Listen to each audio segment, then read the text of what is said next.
Agora são 11h33, a gente vê que a restauração da Amazônia é um dos grandes desafios ambientais do nosso tempo. E agora a ciência brasileira está apostando em uma aliada poderosa para acelerar esse processo: a inteligência artificial. Pesquisadores do Instituto Nacional de Pesquisas da Amazônia estão desenvolvendo uma tecnologia capaz de analisar sementes e identificar com mais precisão e mais rapidez quais delas têm maior potencial de germinação. Uma inovação que pode transformar os esforços de recuperação da floresta.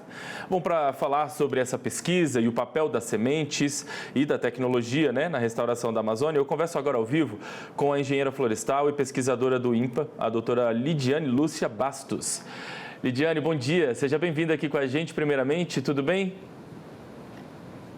Bom dia, tudo bem? Obrigada pelo convite e oportunidade de falar um pouco sobre o nosso projeto. Muito bem, obrigado a você, mais uma vez, por estar conosco. Bom, para a gente começar, conta para a gente um pouquinho, dá uma pincelada sobre o que é exatamente essa pesquisa que une inteligência artificial e sementes nativas da Amazônia. Qual o principal objetivo do trabalho? Certo. O nosso objetivo é mapear quais são as espécies que mais se adaptam às florestas baseada nessas pesquisas de germinação. A gente vai capturar imagens de raio-x e scanner de sementes de 200 espécies nativas da Amazônia e correlacionar essas imagens a testes de germinação. Nós queremos promover essas pesquisas para poder utilizar mais espécies em projetos de restauração. Muito bem, e aí... Atualmente a gente tem Desculpa. Não, tranquilo, pode continuar, por favor. Atualmente a gente tem um déficit de espécies utilizadas, porque somente alguns protocolos são estabelecidos pelo Ministério da Agricultura. Nós temos uma média de 16 mil espécies nativas registradas na flora e só 67 dessas espécies estão em protocolos do Ministério da Agricultura. Então, nós queremos com isso aumentar o número de espécies utilizadas. Muito bacana. Bom, aí a gente viu então que surgiu essa ideia de aplicar a inteligência artificial nessa restauração, Foi uma demanda, digamos assim, prática de campo ou foi um projeto que nasceu dentro do laboratório, essa ideia de aplicar a restauração junto com a inteligência artificial? Certo. Essa pesquisa ela já acontece na agronomia. Vários estudos com soja, com milho, já utilizam imagens de raio-x para poder selecionar os melhores grãos. Então, a gente quer trazer essa pesquisa para as espécies nativas florestais. A princípio, um teste de germinação, ele demora meses, até anos, para a gente poder saber se aquela semente estava viável ou não. Espécies como o patauá, por exemplo, levam 4 meses para germinar, e a castanha pode levar até 1 ano. Então, quando a gente descobre que aquela semente estava viva, estava viável, muitas vezes todo o lote que foi coletado, ele já está inviável para o comércio, para a produção de mudas. Então, uma das formas de acelerar esse diagnóstico de viabilidade das sementes é justamente utilizando uma imagem.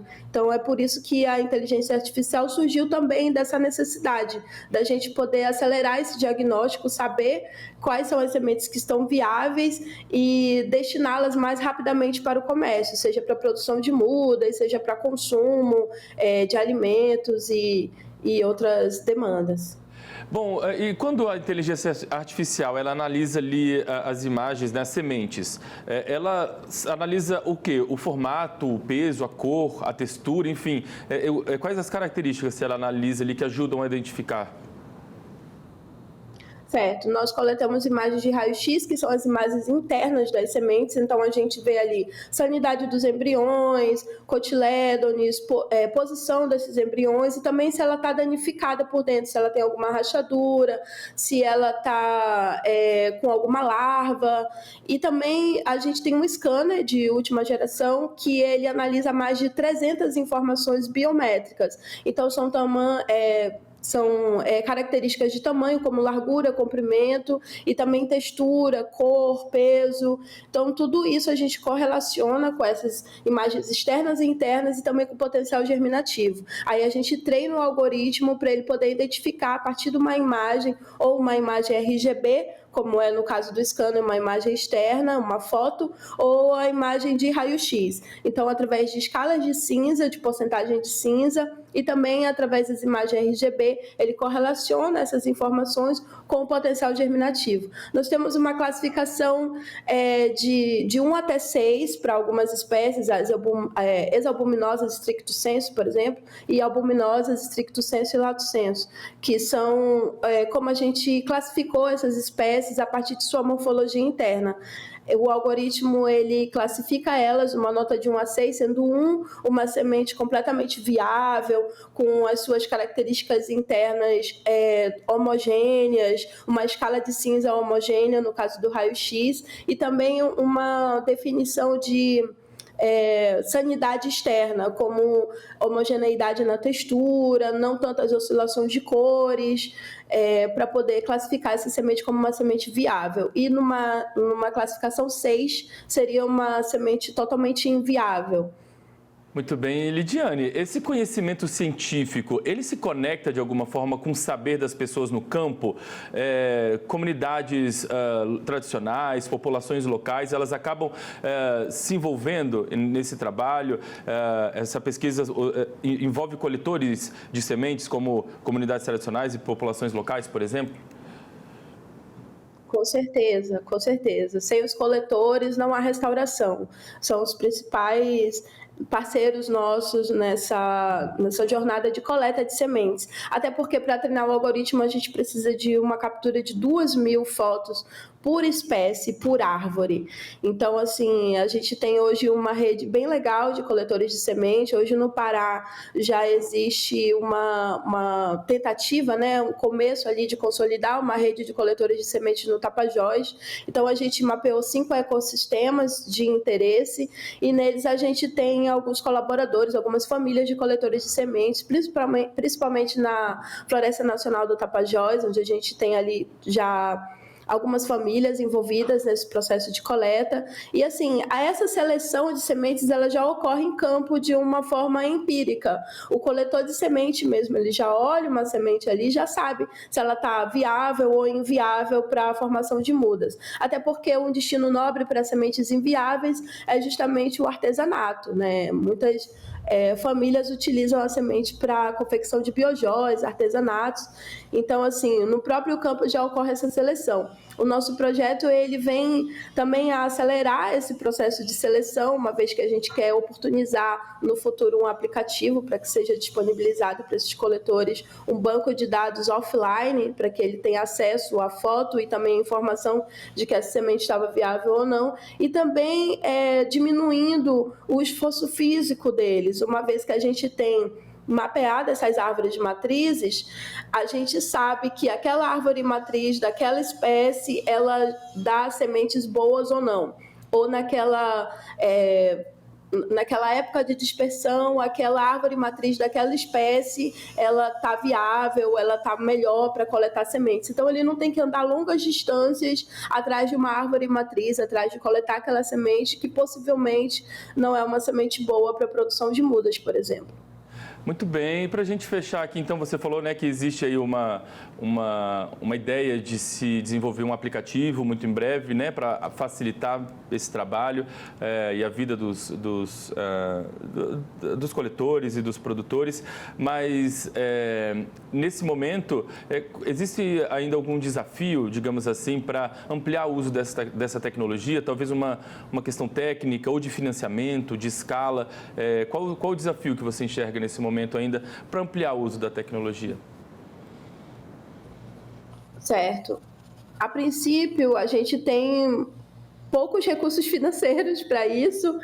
Esse seria o maior empecilho e também de escala, né? Uma vez que a gente trabalha com um banco de dados muito volumoso e também com muita diversidade de espécies, isso acaba sendo um grande desafio para a gente. Hoje a gente já conseguiu mapear e ter no nosso banco de dados, um banco de imagens, 98 espécies, sendo 35 da Floresta Nacional do Tapajós, do Pará, e Já temos aqui, eu anotei 11 algoritmos testados sobre validação e um já no aplicativo, né? Essas validações estão sendo realizadas num pacote R, né? Num script no R que a gente vai deixar disponível em breve para todas as instituições de pesquisas do Brasil. E a gente pretende, assim, ampliar o número de registros de espécies nativas e também de pessoas envolvidas, né? A gente quer que o recurso humano envolvido na ciência florestal, unindo tecnologia e árvores, seja ampliado.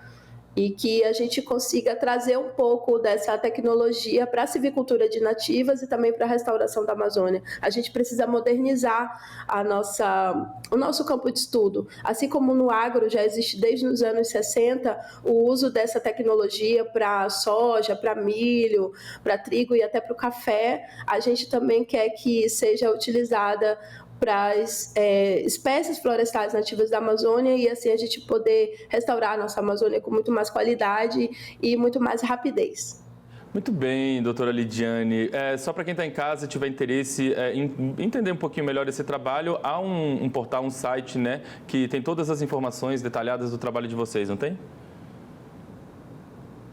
Sim, a Amazônia Vox, ela fez uma reportagem bem legal com o nosso projeto, tem um site deles e também tem uma página no Instagram, né, uma rede social nossa, biocid.ai, que é Artificial Intelligence. Biocid é o nome do projeto, que existe desde 2023. Lá vocês podem acessar e conhecer um pouco da nossa jornada do dia a dia. E o meu e-mail também, lidlucias@gmail.com. Ótimo, então, obrigado, viu, Lidiane, pelo trabalho aqui com a gente, pela entrevista aqui com a gente. Muito sucesso no trabalho aí desenvolvido por vocês. E saiba que o canal está aberto para esse diálogo. Em breve a gente volta a conversar sobre os avanços aí dessa pesquisa, tá bom? Obrigado. Tá bom, muito obrigada.